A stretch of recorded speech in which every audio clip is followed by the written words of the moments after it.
for hosting this event, for even thinking about hosting this event. And I also want to make sure that I thank the entire Embassy of Hungary, Rita, Judith, and several others, for just being so gracious and being so easy to work with, so pleasant to work with. So I'm really, really grateful for this opportunity. And good evening, everyone. First of all, this is really a joy to be here today. Thank you all for attending. I'm sure on a Children's Day, which is a public holiday, everyone has other things they could have done, so I appreciate you all coming here today to attend this. First of all, I just want to also remark about this location. I didn't, it's such a beautiful location, I did not even realize Abuja had something so beautiful. I was talking to my wife and some of my friends, how wowed I am about the creativity that exists in this country. So I think it seems so fitting that this is the place that the embassy chose to host this, and so thank you for that. I also want to point out that embassies have a special place in my heart. And mainly that's because of the relevance embassies played in my parents' lives.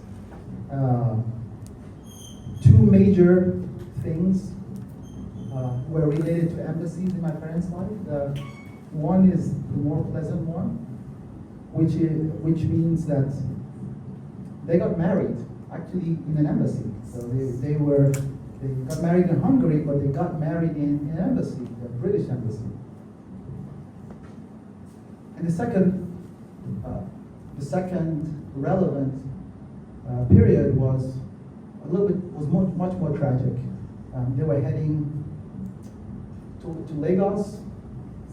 They were heading to an embassy. It was the American embassy. So embassies have been very relevant. And so it almost seems fitting that this event is my first presentation in Nigeria of this book hosted by the Hungarian embassy. Involves an embassy. So everything seems to almost come full circle as a result of this. So this is really a very emotional time for me. I look around and I see people that I haven't seen in over a decade, and some I haven't seen even longer than that. My parents' friends, my childhood friends, family members. So this is an especially touching time for me. I also see a lot of new faces. I'm happy to see a lot of new faces that I haven't seen before. And I really appreciate and thank you for spending time, and I'm looking forward to getting to know all of you a little bit better. I know I introduced myself to some of you I haven't gotten to yet, but I promise. But let me do a quick introduction. I know a little bit of that was going on earlier. My professional name is Dr. Daniel Mamah. I am a medical doctor and a psychiatrist at Washington University and medical school in St. Louis, Missouri. And I'm here with my family, my wife, Thelma. Some of you might have met her, and my two daughters, Caroline and Sophia. And I will say that what's really special about today also for me, that makes it more special, is this is the first time that my daughters have been to Nigeria.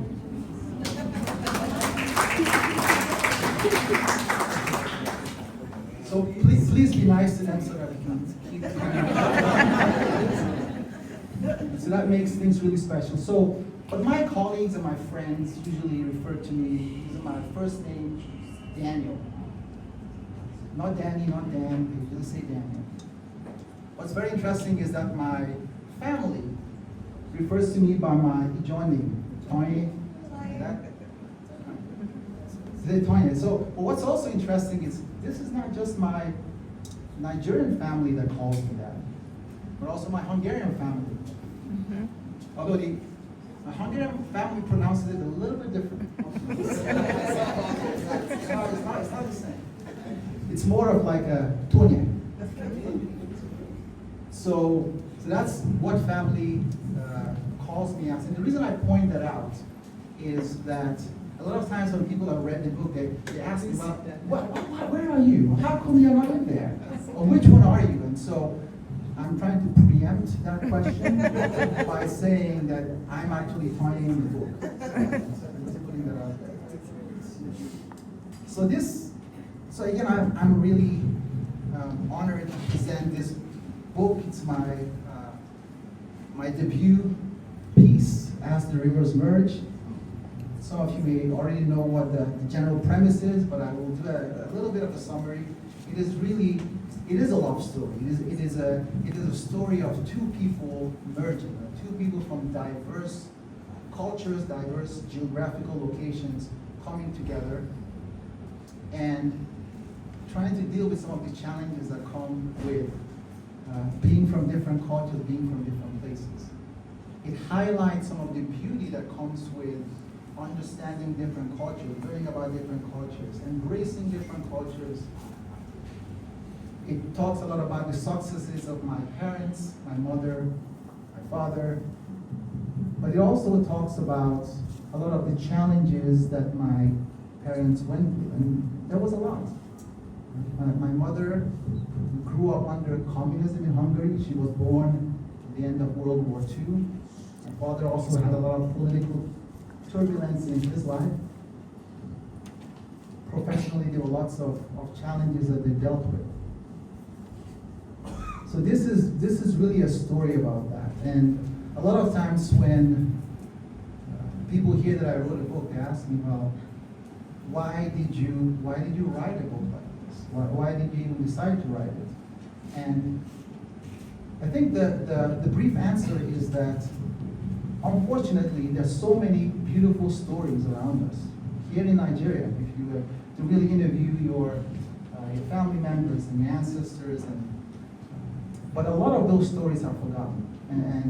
And I think that that's something that hopefully will change going forward, because these beautiful stories teach us so many things about our world, and they help really inspire us going forward. And so I'm really happy that I was able to complete this book.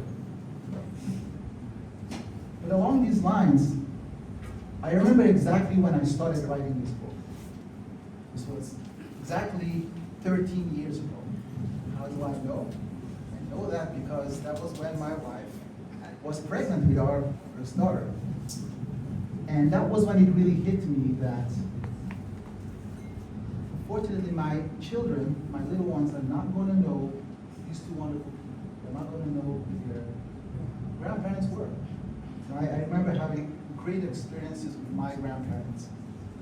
My Nigerian grandparents, my mother and my mother, learning so much from them, being inspired by their lives. And I realized at that point, very emotionally, that my children are not going to have that same experience. And that's what gave me the motivation. Now, I didn't expect it to take 13 years. Now, maybe if I did, if I did know, maybe I would not have written it. I thought it was going to be a lot easier, but I realized that writing is not easy.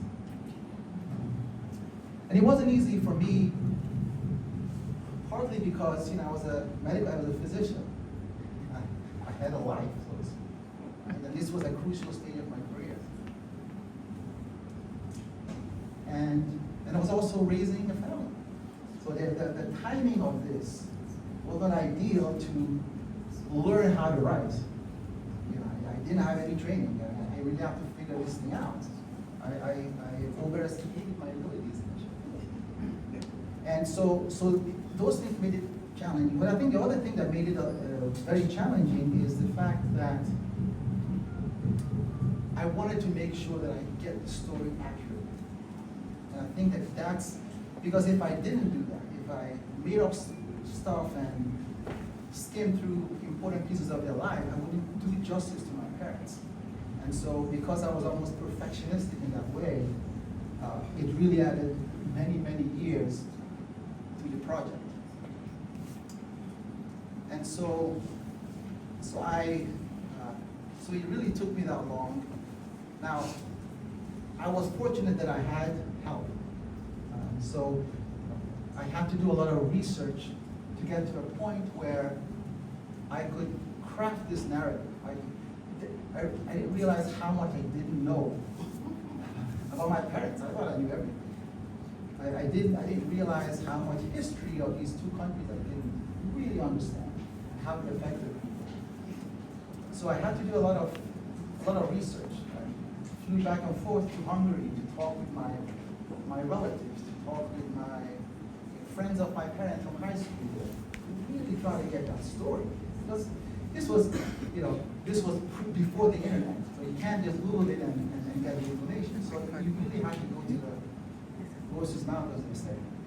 And so I had to do that. I also flew to Nigeria.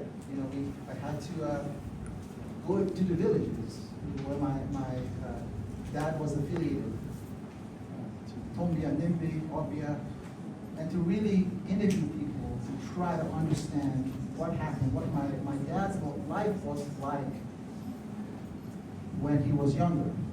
So some of the people that I interviewed are here, so I want to thank you so much for giving me this very valuable information, because without that, the book would have been a completely different kind of book.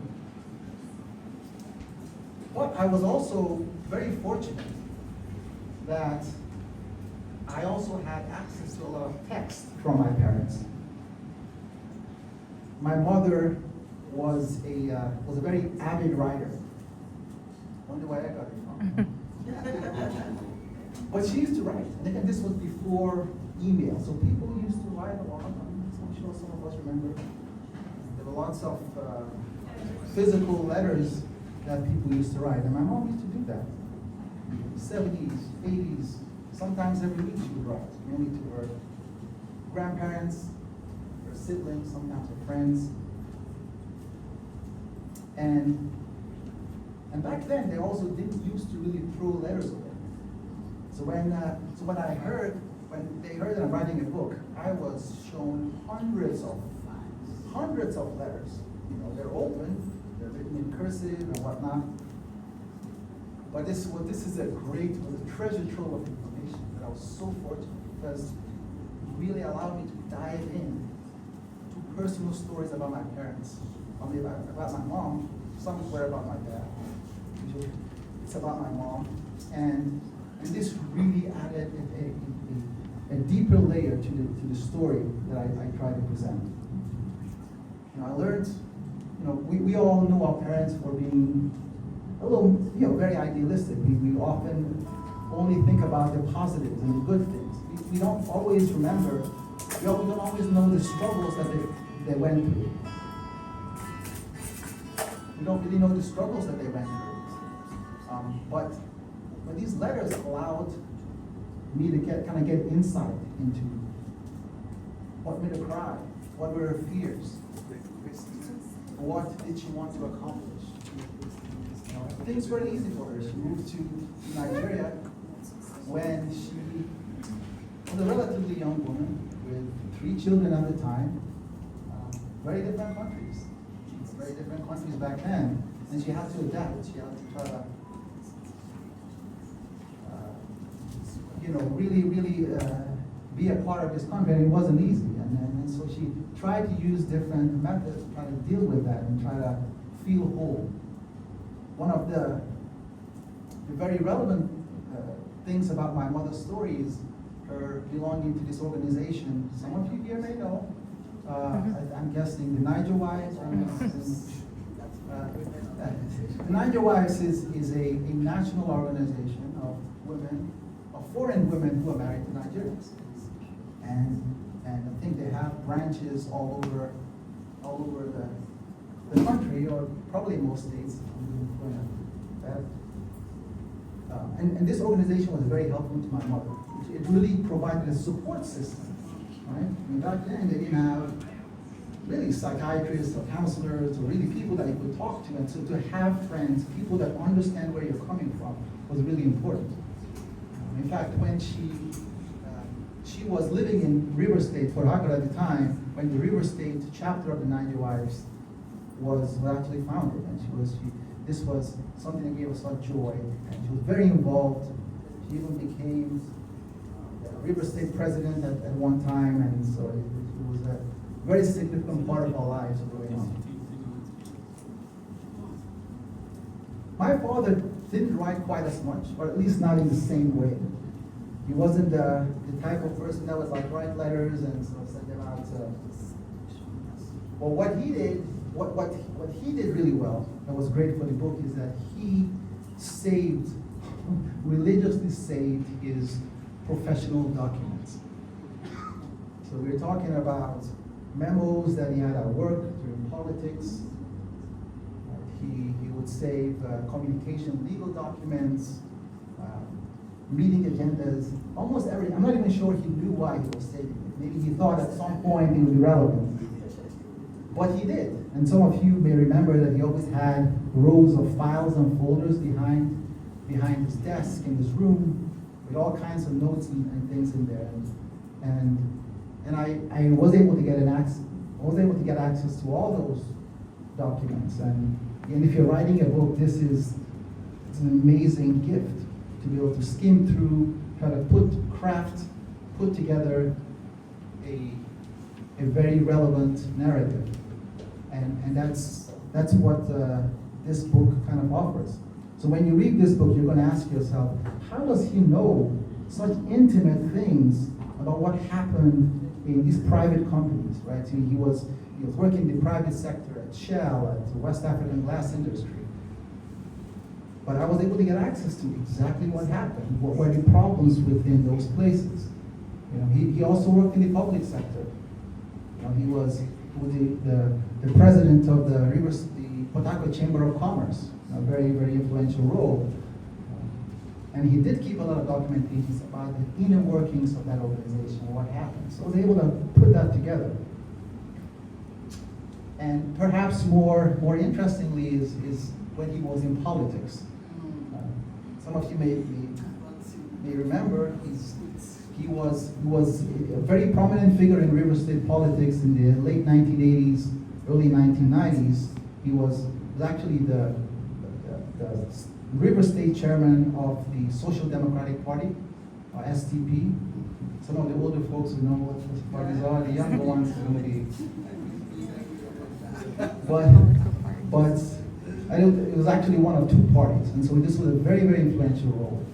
And he kept lots of documents about real problems within the party, about threats and violence and successes and numbers of voting results.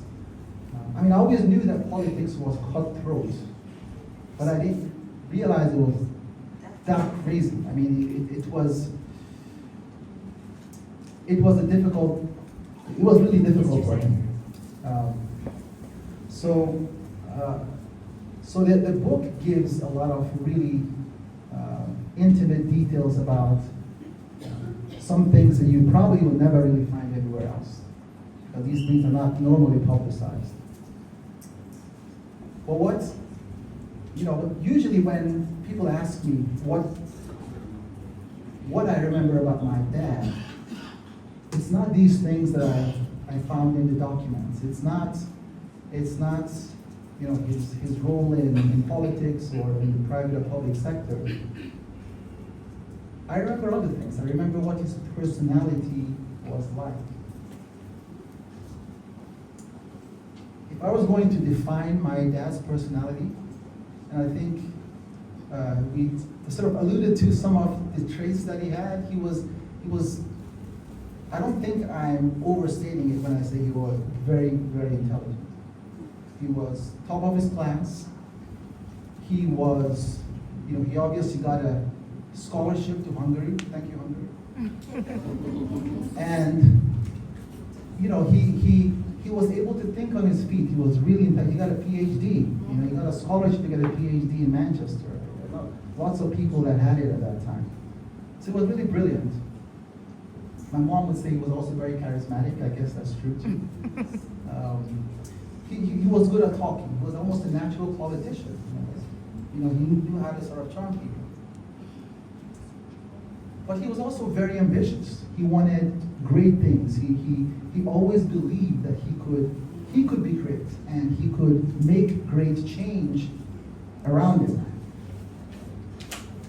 In fact, he lived by the motto that his father passed down, right? As aim high and shoot high. Right? I'm sure some of us remember our grandfather's saying, but that was what he lived by. Aim high and shoot high. In other words, don't have mediocre goals.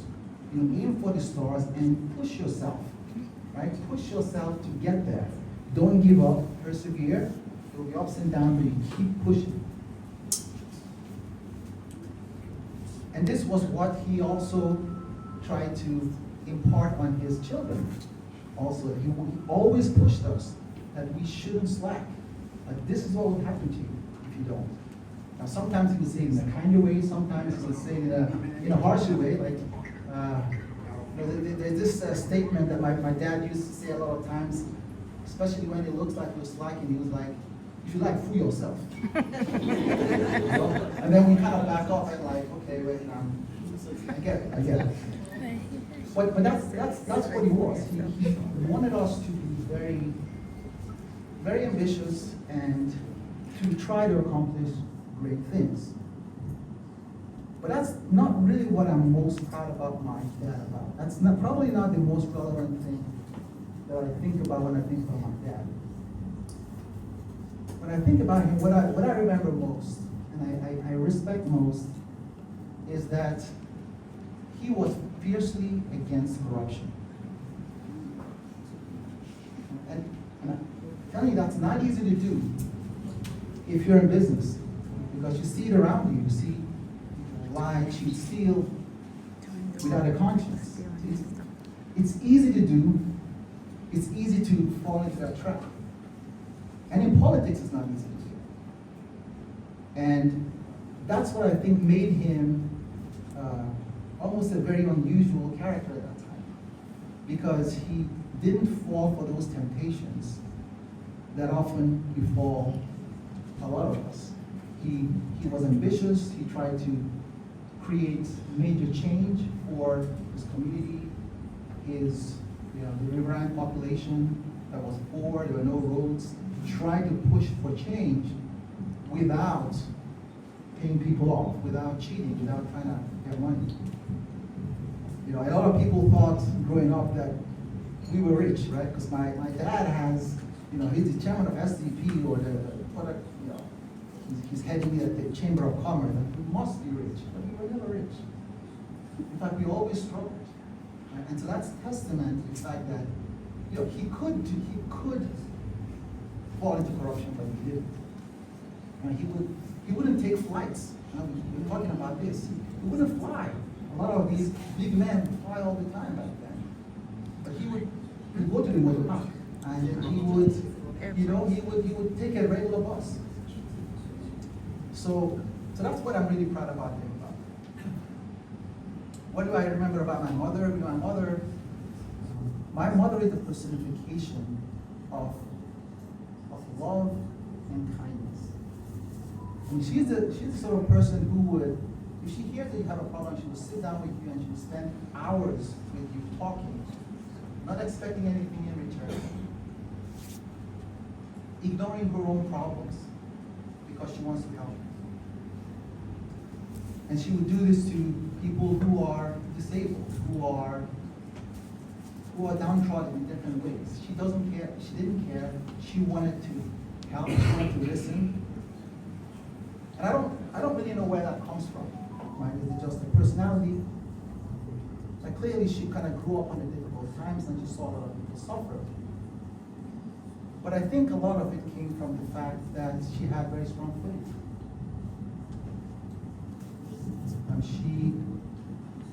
She was a devout Catholic. She would pray the rosary all the time. In fact, the rosary was the last things that she said. She was really committed. She would go to church every Sunday, make sure that we had all the sacraments. But that's what she was. She was almost an ideal of goodness in my opinion. And she also loved Nigeria, and I think that's worth saying. I mean, clearly, if you're living in Nigeria for so many years, with some of the challenges that sometimes occur in the country, you have to have some love. Now, some of it was love for my dad, but a lot of people just love for the country. But despite that, she never forgot her roots, her Hungarian roots. She didn't want to ever forget the her Hungarian-ness, so to speak. In fact, we would keep a lot of the Hungarian traditions growing up at home. For example, Christmas, right? So, I don't know how many of you know, but in Hungary, Christmas is usually not celebrated on the 25th, but it's celebrated on Christmas Eve. That's when you get your presents. And it's not Father Christmas that brings your presents, but it's baby Jesus. So there's some traditions like that. And we were lucky because we got to celebrate both times. So that's one of the benefits of being from a mixed couple. But that's kind of what she was. She loved to sing. In fact, during Christmas, we would, as I guess a lot of Hungarians do during Christmas, we sort of sing traditional Christmas hymns. Your mennybil az angyal, hey, it was. I guess some people don't recognize those songs. But she loved music, and in fact, a lot of her stories about music. She was in a girls' choir, church choir when she was young. That was a very meaningful part of her life. And in fact, she wanted to become a music teacher when she was in school. That was her passion, to teach music to little children. And what her dreams were shattered by the communist government of Hungary that would discourage people of religious faith to teach young children. They wanted children to be inculcated with religion.